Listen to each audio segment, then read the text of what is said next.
నమస్తే, welcome to hit TV. నా పేరు నరేష్. మనతో పాటు ప్రముఖ రాజకీయ విశ్లేషకులు కేఎస్ ప్రసాద్ గారు ఉన్నారు. మాట్లాడదాం సార్. నమస్తే సార్. నమస్తే అండి. సార్, కాకాని గోవర్ధన్ది ఏం సార్ ఇష్యూ ఏంటి సార్ అసలు? అంటే వాళ్ళు చిన్నప్పుడు కరెంట్ పాస్ ఆడారండి తెలుగుదేశం వాళ్ళు బాగా. నిన్న వంశీకి బెయిల్ వస్తుంది, ఆంజనేయుల గారికి బెయిల్ వస్తుంది అని కానీ రెడీగా ఇంకో సెకండ్ పాకెట్ని రెడీ చేసి 100 రోజులు 150 రోజులు కార్యక్రమానికి తెరలేపారు. కాకాని గోవర్ధన్ రెడ్డిది అసలు కామెడీకి పరాకష్ట అరెస్ట్.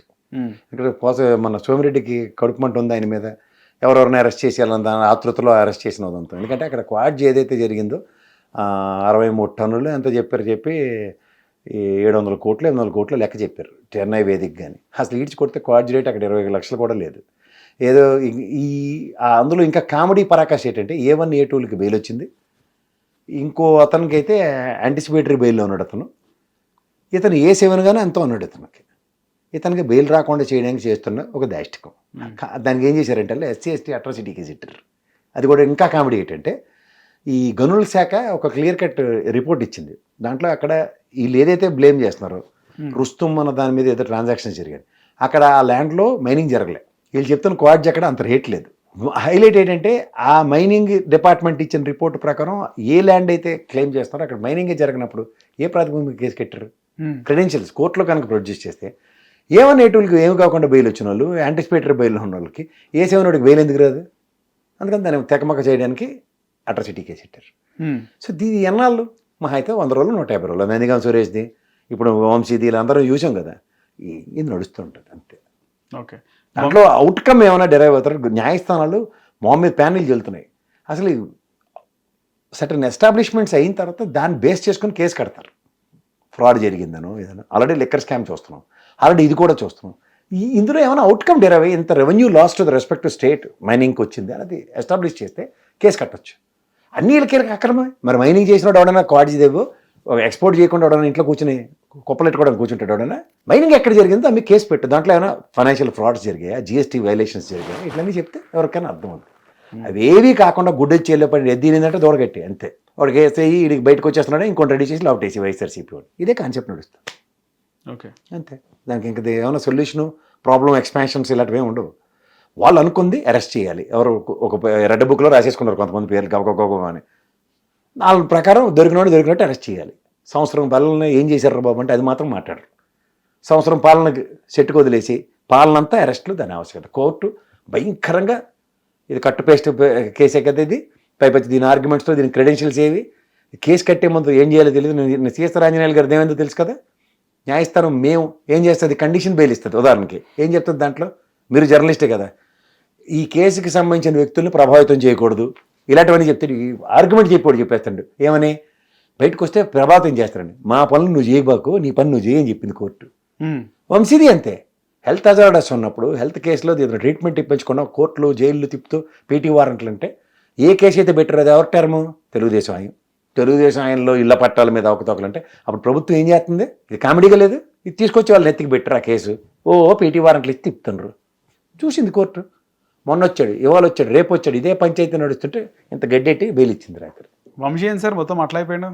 ఎలా అయిపోతారు? నువ్వు రంగేయడం అనేది ఎలాగుంటాడు ఎవడన్నా? నాగార్జున, చిరంజీవి వీళ్ళందరూ రంగులేను, విగ్గులు తీసి బయట రమ్మను. రొద్ద జంబుకల్లో ఉంటారు. మరి బాలకృష్ణ గారిని విగ్గు తీసిను గడ్డంకి రంగు వేయకుండా రమ్మను. ఊరికే వాళ్ళు రంగులు వేసుకుని తిరుగుతుంటారు సినిమా వాళ్ళు. వాళ్ళని పట్టుకునే వాళ్ళని కంపేర్ చేస్తే అఖండలాగా ఉంటాడు బాలకృష్ణ విగ్గు లేకపోతే. మరి వంశీ మరి ఘోరంగా అయిపోయింది కదా సార్. సార్ మీరు ఇంట్లో గోపెట్ల ఏసీల్లో ఉండి జీడిపప్పులు బాదాములు తిని జైల్లో కింద పడుకుని అడిటిన పప్పు సాంబారాన్నం తిని బతికి బట్టకట్టి పరివర్తన చెంది వస్తే ఎలాగ ఉంటారు? అలాగే ఉంటారు. పైపోతే ఆ వీడియోలన్నీ మా దరిద్రానికి ఎలా చేస్తారంటే, వంశీ చూడండి, మీరు కారు దిగండి ఎక్కడి నుంచైనా వచ్చి ఎలా తీస్తారు? అమ్మ అనుకుని తీస్తారు. కానీ ఇలా PT ఓస్లో పరిగెట్టుకుంటూ వస్తారు ఎవడన్నా. అయితే మహేష్ బాబులో స్టిల్ ఇచ్చుకుని కారు దగ్గర నేను అలాగే పరిగెట్టుకుని వస్తాడా? అవి తీసి ఇంకేటి కొద్దిరైపడి చచ్చిపోయాడు అంటే క్షయవేత్తలు దగ్గి వస్తున్నాడు ఒక పక్కన. దాని గురించి మారకుండా అలాగే అయిపోయాడు. దెప్పగట్టి ఇంకోటి నుంచి రంగు వేయకుండా ఉంటే ఎలాగుంటాడు? ఇప్పుడు ఈ గడ్డంకి నేను రోజు రంగు వేసుకు వస్తానండి. సడన్గా నేను రంగు వేయడం మానేసి రంగు వేయకపోయినా బాగున్నారు కదా సార్. ఈ దిక్కుమాల కాంప్లిమెంట్లు ఎక్కర్లేదు. అసలు విషయం పక్కదారి పెట్టించకండి. విషయం ఏంటంటే ఇంట్లో గోపెట్లలో ఉన్నాడు, 10 మందిలో దారకాయలు తిరుక్కున్నాడుకి బాగానే ఉంటాడు. అప్పుడు జరుగుబాటు హెల్త్ ఇష్యూ కూడా ఉంది కదా సార్. ఉండకుండా ఎక్కడ ఉంటాయి చిన్న గోపెట్లు ఇట్లా లేవు. అరెస్ట్ చేసినందుకే వచ్చిందా సార్ హెల్త్ ఇష్యూ? లేకపోతే నేను అంటుంది అదే సార్, ఇంట్లో ప్రాపర్ మెడికేషన్, గంట నేను పడుకోవాలి. అన్నిటికంటే మెంటల్ టెన్షనా సార్? ఉంటుంది. అక్కడ ఎలా ఉంటుంది? ఎవడో ఉండడు, మాట్లాడడానికి ఉండదు. కొన్ని వీడియోలు బాగా వైరల్ అవుతున్నాయి. అంటే గతంలో ఒక జర్నలిస్ట్ అడిగిన ప్రశ్నకి లోకేష్ మీ పైన ఫైర్ అవుతుందంటే లోకేష్ కి ఫైర్ లేదు కదా అన్నాడు. లోకేష్ కి అసలు ఫైరే లేదు అన్నాడు. అవన్నీ మనకి ఎందుకు సార్? అంటే అది ఇప్పుడు ఫైర్ కనబడదు అని చెప్పి కాదు, ఇప్పుడు ఆ ఫైర్లన్నీ చెక్ చేయడానికి మనం డాక్టర్ అది ట్రోల్ అవుతుంది సార్. ఇప్పుడు ఫైర్ అన్నావు కదా, ఇప్పుడు ఏమైంది ఫైర్ అంటారు? ఫైర్ అంటే ఏడ్ చేయాలి. ఇప్పుడు వెళ్ళి పోలీసులతో సినిమాలు దెవలాడినట్టు ఖైదీ సినిమాలో చిరంజీవిలకు అందరినీ తనేసి బయటకు వచ్చడం అనుకుంటున్నారా? అవన్నీ సినిమాలు సార్, అక్కడే చూసి ఆగిపోండి. చట్టం దాని పని అయితే చేస్తూ ఉంటుంది. వ్యక్తులు గౌరవ పోలీస్ స్టేషన్లు, గౌరవ న్యాయస్థానాలకు వెళ్ళినప్పుడు ఖచ్చితంగా ఒక నియమావళి ఉంటుంది.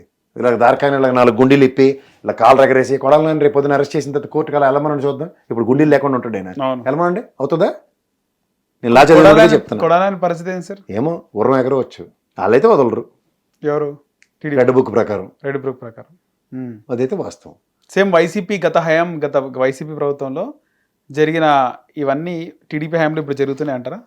నేను కొన్ని చెప్పమంటే చెప్తాను. చెప్పండి సార్. ఇప్పుడు తెలంగాణలో మినిస్టర్ల దగ్గరికి రాకుండా కేవలం డాక్టర్స్ని అరెస్ట్ చేశారు ఈఎస్ఐ స్కామ్లో. ఎవరు బండా దత్తాత్రేయ అప్పుడు మినిస్టర్లకు పెట్టివాడు. తర్వాత స్కామ్ అయితేనే చక్కగా ఆయన్ని పదవి ఇచ్చేసి గవర్నర్ ఇచ్చేశారు, కిషన్ రెడ్డికి మార్గం సుగమం చేస్తూ. తదనంతర పరిణామాల్లో ఈఎస్ఐ స్కామ్ జరిగింది నేషనల్ వైడ్గా. దాని పర్యవసానాల్లో ఆంధ్రప్రదేశ్లో సేమ్ సప్లయర్ ఎవరైతే ఉన్నారో అదే సప్లయర్ని యాక్సెప్ట్ చేశారు అచ్చెన్నాయుడు గారు కార్మిక శాఖ మంత్రిగా. ఇక్కడ ఈఎస్ఐలో హాస్పిటల్లో ఉన్న డాక్టర్ని, స్టాఫ్ని అందరిని ఎత్తేసారు. ఆంధ్రప్రదేశ్లో పరిణామం ఏంటంటే ఎక్స్ మినిస్టర్ని అరెస్ట్ చేశారు. ఇది నెక్స్ట్ కొల్లు రవీంద్ర కేసులో ఇవాళకి కూడా ఆయన లిక్కర్ స్కామ్లో A2 అరెస్ట్. మీకు నేపథ్యాలు చెప్తున్నాను. అలా మీరు ఎవరినైనా చూసి ఇవాళ మీరు ఈ సంబంధిత కేసుల్లో నేను క్వాడ్ విషయంలో చెప్పాను. ఆ రోజు లిక్కర్ స్కామ్లో ఎందుకు చెప్పలేపారు? ఎక్స్చెక్కర్కి 65,000 కోట్లు లాస్. నేను లాస్ట్ డిబేట్లో కూడా చెప్పాను. ఏది రెవెన్యూ లాసెస్ ఉన్నప్పుడు ఏం చేస్తారు? నెక్స్ట్ గవర్నమెంట్ ఊరుకుంటుందా? ఏదైనా ఆయిల్ ఇది తిజోరీ డబ్బులు పాస్ సినిమాలో నాగభూషణంలో డబ్బులు పెట్టి వెళ్ళిపోతానంటే ఊరుకుంటారా? సో దేనికి అవి ఎక్స్ప్లెనేషన్స్ ఉన్నాయి. ఉన్నప్పుడు దాన్ని ఏకతాటి మీద తీసుకొచ్చి ఒకే గేట కడితే అవ్వదు. ఓకే. సో మొత్తానికి అయితే రాజకీయ కక్షపూరితాలు నడుస్తున్నాయి. కక్షపూరితం ఉంటున్నాయి ఎందుకంటే దాని క్రెడెన్షియల్స్ వెనక్కి వెళ్ళి ముందుకు వెళ్తే ఇప్పుడు లిక్కర్ స్కామ్ అన్నారు, CCL రిపోర్ట్ ఒక పక్కన ఉంది, కాగ్ రిపోర్ట్లు ఉన్నాయి. వీటిని బేస్ చేసుకుని మాడితే ఎవడన్నా మాడతాం. నెక్స్ట్ వీళ్ళకి అనుగుణంగా ఏది పడితే అది మలుచుకుని వెళ్తే కాకాని గోవర్ధన్ రెడ్డిది నేను చెప్తున్నాను కదా, వనరుల శాఖ ఇచ్చిన రిపోర్ట్లు ఉన్నాయి, అవన్నీ ఎస్టాబ్లిష్ చేయండి. వీళ్ళు end of the day case కట్టి గౌరవ న్యాయస్థానానికి వెళ్ళినప్పుడు యువతరాడు గడ్డి తినుకుని కూర్చోడు కదా, ఆర్గ్యుమెంట్ ఇస్తాడు. సార్ యాజ్ పర్ దిస్ వనరుల శాఖ మైనింగ్ ఎక్కడ జరగలేదు, ఇక్కడ జరిగింది, మరి ఈయన ఎందుకు అరెస్ట్ చేశారని అడగదు న్యాయస్థానం. హిట్ టీవీ యాప్, ఇందులో short news, live news, entertainment shows, movies, digital magazines తో పాటు మీ జిల్లా వార్తలను కూడా ఫ్రీగా చూడొచ్చు. ఇంకెందుకు ఆలస్యం, వెంటనే హిట్ టీవీ యాప్ ని డౌన్లోడ్ చేసుకుని ఫ్రీగా ఎంటర్టైన్మెంట్ పొందండి. Hit TV app. Hit TV app. Please download hit TV app. Hit TV app ని ఫ్రీగా డౌన్లోడ్ చేసుకుని ఎంజాయ్ చేయండి. మీకు నచ్చిన ఎంటర్టైన్మెంట్ కోసం హిట్ టీవీ యాప్ ని ఫ్రీగా డౌన్లోడ్ చేసుకుని ఎంజాయ్ చేయండి. హిట్ టీవీ యాప్ ని డౌన్లోడ్ చేసుకుని ఆస్వాదించండి, ఆశీర్వదించండి. ఇంతమంది సెలబ్రిటీలు హిట్ టీవీ యాప్ ని డౌన్లోడ్ చేసుకోండి అని చెప్తున్నారంటే ఎంత మంచి యాప్ ఆలోచించండి. అమెరికా అమెరికా అమెరికా అమెరికాలో చదవాలనుకునే వాళ్ళకి విశ్వసనీయమైన పేరు మన శౌర్య కన్సల్టెన్సీ. UK లో 1 year masters, UK లో 1 year masters, 2 years work permit up to 5 years visa. Contact Saurya Consultancy. Contact 89851 89851.